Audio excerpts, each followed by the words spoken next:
Welcome to Hamburgers and Horror, the home of meat, monsters, and mysterious vampires living across the street. I'm Noah Hook, and today we're looking at 1985's Fright Night. Fright Night follows Charlie Brewster, who has a serious hunch his new neighbor is a vampire. When nobody else believes him, he recruits a down-on-his-luck horror TV show host to help him defeat his undead nemesis. The vampire takes a liking to Charlie's girlfriend, though, and what follows is a clever, goopy, very 80s battle. Fright Night was directed by Tom Holland, whose work I most recently covered with Child's Play. Although this was Holland's directorial debut, as Columbia Pictures wanted to give him a chance after he penned a few solid stories for them, Holland came up with the idea for a young horror fan to realize his neighbor is a vampire and tried to figure out what a person would do in that situation. Inspired by local TV show hosts for horror channels like Elvira and Svengoolie, he came up with the idea for Peter Vincent, a local TV vampire slayer, to help Charlie. Fright Night might be the most comedic of all of Holland's movies. It has a ton of humor and a lot of meta-ness for an 80s film. Roddy McDowall, who is most known for playing Caesar in the original Planet of the Apes, but has been in hundreds of TV and film roles, was suggested for the role of Peter Vincent. Holland had worked with McDowall in Class of 1984, and the two were excited to work together again. The script landed on the desk of Chris Sarandon, who looked it over and was immediately captivated. He loved how much fun the script was having while not making fun of the genre, and he also enjoyed that the script is essentially a love triangle, and he was interested in being a part of that. He and Holland ended up working together on a couple other films, of course including Child's Play. The casting director had remembered William Ragsdale from a previous audition and thought he'd be a great fit for Charlie Brewster, and after a few auditions he landed the role. A similar situation got Stephen Joffrey's the role of Evil Ed, who is one of my favorites in a movie full of great characters. The hardest role to cast was Charlie's girlfriend Amy, but it was eventually landed by Amanda Bierce. Interestingly enough, most of the cast didn't really like or watch horror movies, but they liked Holland and the script so much they just couldn't refuse. Unlike most of the movies I cover, the pre-production for Fright Night was not rushed.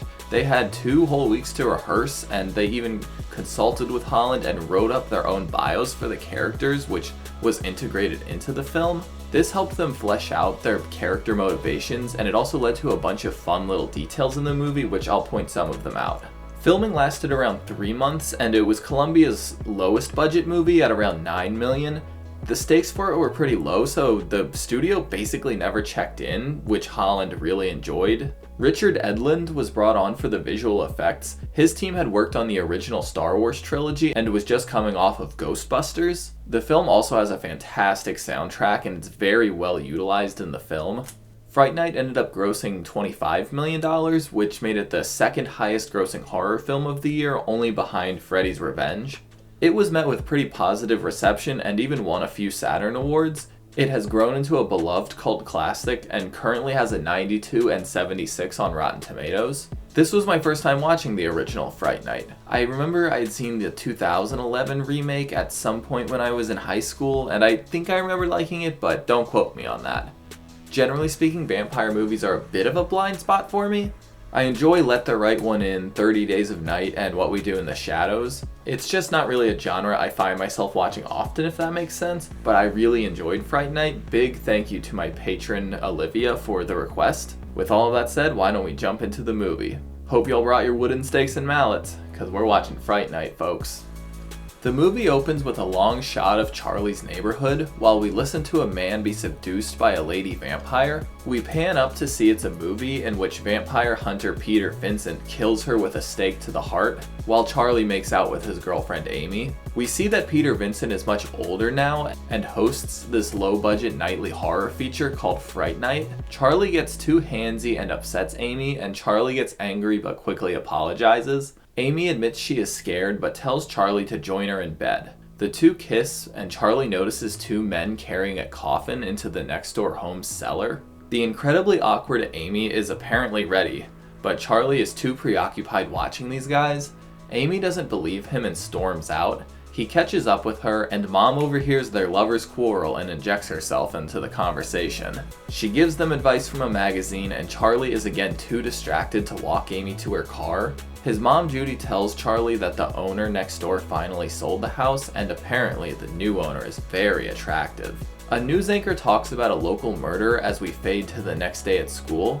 Here we meet Charlie's spunky friend Ed, aka Evil. Charlie returns home in his bizarrely painted car when a lady who doesn't look like your average suburban housewife asks him for directions, and she's heading over next door. Judy has heard the new neighbor has a live-in carpenter and worries he is gay, not in a homophobic way, more in a she wanted to fuck him way. But Charlie is pretty sure he isn't. That night, Charlie is working on his trigonometry homework when he hears a blood-curdling scream next door. The next day, things get even more 80s when Charlie and Amy meet up at this restaurant. They both apologize for what happened, and all seems on the mend until distracted-ass Charlie sees a news headline about the woman he saw. The woman was a prostitute, and her body was found under a bridge earlier today with her head chopped off. Amy really doesn't take kindly to being ignored and smushes an innocent hamburger into Charlie's face. Not cool, Amy. Later, Charlie is staring at the next door cellar, which gets the attention of Billy the carpenter. He quickly scares Charlie away, but now Charlie is full-blown spying late into the night, and he eventually falls asleep. He awakes to see another prostitute, who is giving Charlie quite a show, and we get our first glimpse of Jerry Dandridge. Jerry, what you doing? Jerry and his baller acrylics aren't into exhibitionism, and he shuts the curtain. He tries to tell his mom, but Judy only cares about her beauty sleep. He hides in the bushes and watches Billy bring out a suspiciously sized garbage bag. A Jerry POV shot flies down from the roof and tosses Billy the dead woman's purse. Judy comes outside calling for Charlie, and the very aware Dandridge tosses his apple core at him. Scared-ass Charlie runs back inside with his mom, who obviously doesn't believe that the neighbor is a prostitute murdering vampire, and neither does Amy, who thinks this is some sort of trick to get her back. I guess that hamburger to the face was an official breakup? Charlie decides to go to the police, but Amy warns that they will just think he's crazy. He decides to leave out the vampire part, but he has to tell someone about the woman. Who's ready for the absolute worst police work ever? Charlie and this Detective Lennox arrive and knock on the front door together? Sure, that sounds safe for the potential murder witness. Billy answers the door and allows them inside this awesome gothic home, and Lennox point blank tells Billy that Charlie is accusing them of murder. Billy obviously denies all of Charlie's claims, and Charlie eventually announces that Jerry is a vampire, which gets him laughed at and drug out by Lennox. Lennox skirts out of the movie and Charlie realizes it's almost sunset. He heads to Ed's house, who also doesn't believe him, but the whopping sum of $8 does convince Evil Ed to tell Charlie all he knows about vampires. He goes through crosses, garlic, holy water, and most importantly, that vampires can't enter without being invited. Charlie has nailed the window shut when Judy calls him down to meet her new friend. Oh, god damn it. Jerry hints to him he will be over pretty often, and Charlie runs back upstairs. Later that night, Charlie hears footsteps on the roof, but doesn't catch Jerry sneaking through Judy's room. He traps her inside, and Charlie doesn't notice the vampire coming from his closet. Now he's noticed. Jerry threatens to kill him and his mother and launches him through his closet doors. Jerry grabs him again and complains about all the trouble he has caused. He says Charlie deserves to die, but laments that he doesn't have the same choice. He offers Charlie his life if he agrees to keep quiet about him, but stupid-ass Charlie just pulls out that little cross. I guess Charlie didn't have enough faith, so it has no effect and he has essentially written his own death sentence. Jerry rips the window open and starts pushing him out, but Charlie manages to grab a pencil and stab Jerry in the hand. A pencil is technically a tiny wooden stake, so it fucks up Jerry pretty good. Ugly Jerry is not happy. His vengeance is interrupted by Judy calling for help, and he leaves via window. Charlie tells his mother he was just having a nightmare, and we catch that starting tomorrow night she'll be working night shifts, setting up her absence from the rest of the film. Charlie turns on a late-night vampire movie and gets a call from the bleeding Jerry. He has destroyed Charlie's car and plans to do much worse to him tomorrow night. Jerry hangs up and Charlie watches one of Peter Vincent's segments, in which he is bragging about how good he is at killing vampires. And Charlie has a bright idea. He finds Peter at the local broadcasting station where we learned he was just fired, as teens are more interested in slashers than classical monsters these days. Charlie tells Peter he believes in vampires and even has one next door to him. He asks Peter to help murder him, and yeah, Peter gets the fuck out of there. Amy and Ed converge at Charlie's, and yeah, it's not looking great from an outside perspective. He is waiting for Billy to leave to sneak in and kill Dandridge while he's asleep in his coffin. Amy, while pretending to believe him, tries to convince him to wait for reinforcements, promising to bring back Peter Vincent. Damn, Pete's getting evicted. Good thing there are some teenagers at your door.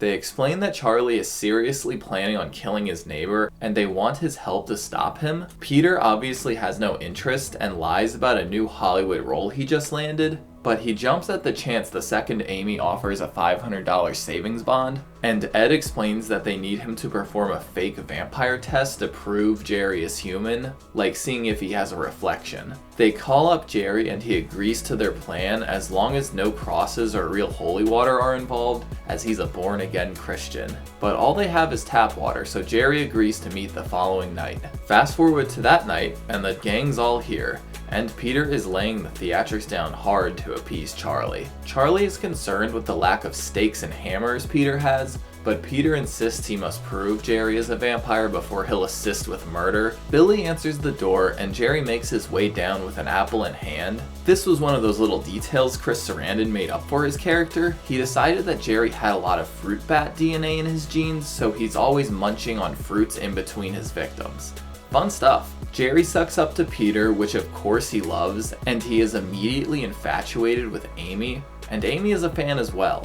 Charlie has no interest in small talk, and Peter hands Jerry the not-so-holy water. Of course, Jerry drinks it without incident, and Charlie doesn't buy it. He tries to approach Jerry with a cross, but Peter stops him, and Jerry subtly threatens to hurt his friends. Charlie begrudgingly agrees Jerry isn't a vampire, and as they're being walked out, Peter's little mirror reveals Jerry doesn't have a reflection. Peter rushes them all out and he admits to Charlie about the reflection, and gets the fuck out of there. Jerry states how much Amy looks like her being his long-dead lover, who we saw a painting of earlier in the movie. Billy thinks they are finally in the clear, but Jerry finds a shard from Peter's mirror and knows he's on to him. The boys are walking Amy home, and Charlie refuses to use any of Ed's shortcuts. Ed parts ways with them after pretending to be bitten, but his dreams are about to become reality. Ed hears footsteps behind him, and it sadly is not Charlie and Amy. Ed runs for his life, but Jerry is a professional speed walker and poor Ed runs right into a dead end. Some spooky fog appears and Jerry appears behind Ed. Ed starts crying and Jerry tells him he doesn't need to be afraid, as now nobody will be able to make fun of him or beat him up. Ed grabs Jerry's long hand and gets nibbled off screen. Charlie and Amy hear him scream, but assume it's just another trick and keep going. Jerry's not done yet and blows an electrical box somehow and slowly chases them into a club, and it's a very 80s club. Charlie finds a phone and starts calling the police. Meanwhile, Peter gets a knock on the door from Evil Ed and lets him in. Ed immediately reveals that now he's a vampire and starts harassing and attacking Peter, but Pete gives him a tap on the forehead with his cross, which is super effective. Peter holds him off with the cross, and Ed promises Jerry will kill him slowly before jumping out of a window. Surprise, the cops don't believe Charlie, and he tries to call Peter Vincent. Jerry is now on the dance floor and uses his sexy vampire powers to seduce Amy into joining him while Charlie isn't looking. The two dance, and it's wildly uncomfortable. The entranced Amy eventually becomes more into it though, and they have a pretty extended sexual dance scene. Charlie finds them and tries to break them up, and it goes pretty poorly. He tells Charlie to bring Peter to his house tonight if he ever wants to see Amy again. Some bouncers notice this older man and young woman and separate them. Jerry says fuck subtlety and quickly dispatches both of them, causing a panic in the club. Charlie and Amy get separated in the chaos and she falls back into the clutches of Jerry. Charlie returns to Peter, who after a safety measure lets him in. Peter wants to skip town, and despite Charlie's best begging, he refuses to help. Amy awakens at Jerry's, where she's now dressed up and sees the painting of her dead doppelganger. Jerry emerges and gets right down to business, coaxing her with those hypnotic eyes of his. She unhooks her dress and Jerry gives her a passionate bite on the neck. Charlie is approaching the house and our boy Pete has decided to face his fears and help kill some vampires. He's brought all the vampire killing tools and a gun to shoot Billy with. Peter wants to sneak through the back, but it looks a little too late for that. The door slams behind them and Jerry makes his grand entrance.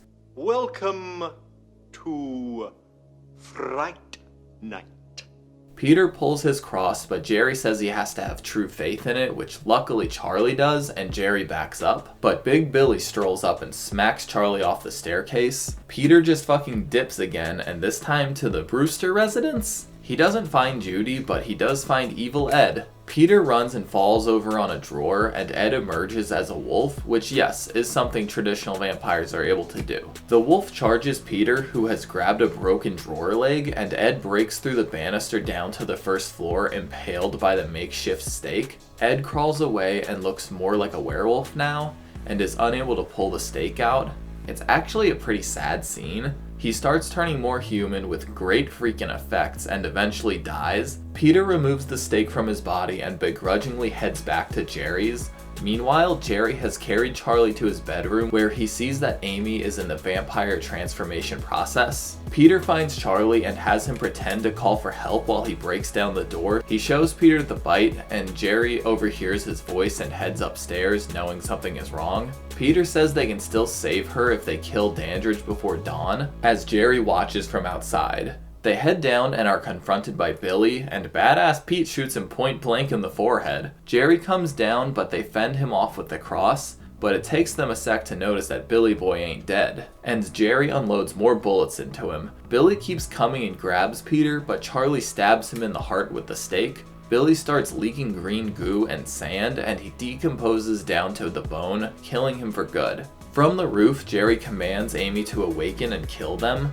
Charlie heads up to fight Jerry and Peter checks in on the screaming Amy, and yeah, she's a vampire now. Peter fends her off with the cross, but Jerry bursts through his big stained glass window. Peter loses faith in his cross for a moment, but quickly gains it back, greatly upsetting Jerry. Even more upsetting is his wall of many clocks going off, alerting him that it's almost sunrise. Jerry turns into a bat monster and attacks Peter, but he gets burnt by the light and retreats to the basement. They split up to search for the coffin, and Amy makes her way down as well. Peter has found the coffin, but it is locked from the inside. Amy tries to seduce Charlie, then guilts him for letting her be taken, getting his guard long enough to grow these wicked teeth and attack. Charlie narrowly avoids her rampage, and Peter manages to pry the coffin open, where Jerry isn't looking too good. The commotion wakes Jerry, and Peter can't quite get the stake into his heart. Jerry tosses it aside, which breaks a window and lets in some light. He grabs Peter, but Charlie busts another window, saving him. Charlie and Peter keep busting windows, keeping Jerry at bay. Peter blocks his coffin, and Jerry pins him into a corner,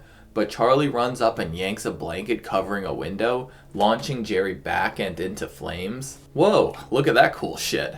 Jerry screams, burns, and completely disappears by the end of it, definitely killing him. Amy's hair is short again, and she isn't burning to death, so I guess she's human again. Yay, group hug! The movie ends with another long shot of the neighborhood, and Charlie and Amy making out in his room. Peter Vincent is back on Fright Night, and he even gives Charlie a shout out. Charlie shuts the TV off to give Amy his undivided attention, but he glimpses some red eyes watching him from Jerry's. He tells Amy nothing's wrong and they get back to sucking face, but the eyes re-emerge, revealing Evil Ed survived. Oh, you're so cool, Brewster!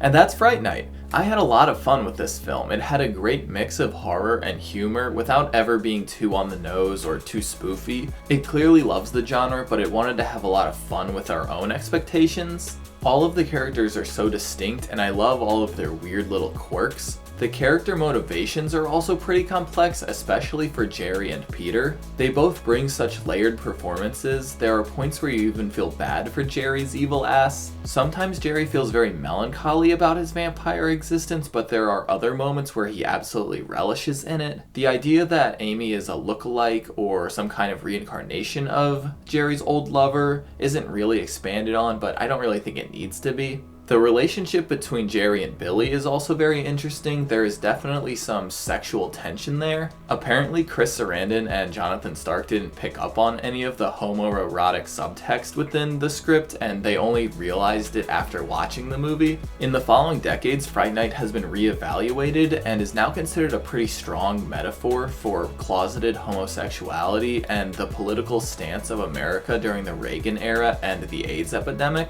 Those themes aren't necessarily unique to Fright Night. Many a vampire has lured in a young, sexually curious person and infected them with their disease. The sexual aspect of vampires had long been a trope, but the 80s really honed in on their ability to subvert the binary of life and death, as well as seduction and disgust. These gray areas could easily be made to represent queerness or other taboo lifestyles at the time, and these themes, especially within this time period, are a ton to unpack, and every vampire movie had a slightly different goal utilizing them. But after listening to Tom Holland speak about the film, it's clear to me that his intentions were very genuine and he wanted to highlight the humanity in these abnormal characters, even the monstrous Dandridge. I love how crazy they got with some of these transformations and effects. Great work by the entire team. The movie is a bit longer than I expected at an hour 45, and it isn't until the last 30 minutes that the effects really start to shine, but it's worth the wait.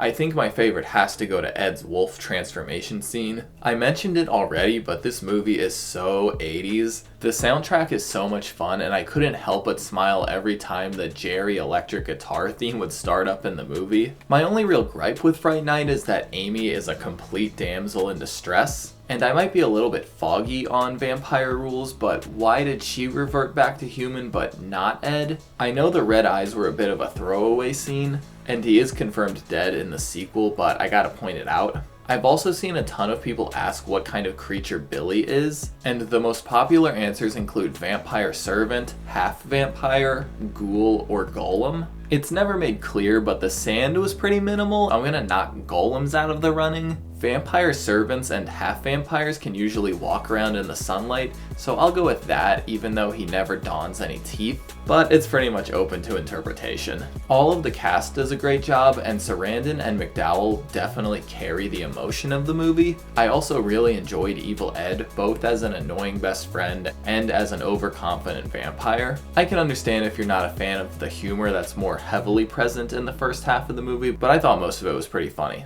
All in all, I thought Fright Night was solid. It's got me wanting to watch more 80s vampire flicks now. It honors the history of the genre, but injects the ton of 80s style and sensibilities into it. But its themes can still be found relatable today. It has some awesome effects, and perhaps the most seductive vampire I've ever watched. I would highly suggest Fright Night, and it's free on Pluto right now if any of you want to check it out. Well, that's about it. Next week we'll be jumping over to South Korea to review The Wailing. Thank you all for joining me, and an extra shout out to my patrons. As always, I'm Noah Hook, and this has been Hamburgers and Horror. Stay safe out there. Thanks for watching my review of Fright Night. If you enjoyed this review, be sure to like and subscribe so you can keep up with all of my horror reviews. If you want to help support the channel further, be sure to check out my Patreon account. You'll be able to request specific movies for me to cover, as well as vote on polls for future franchises. Thanks y'all.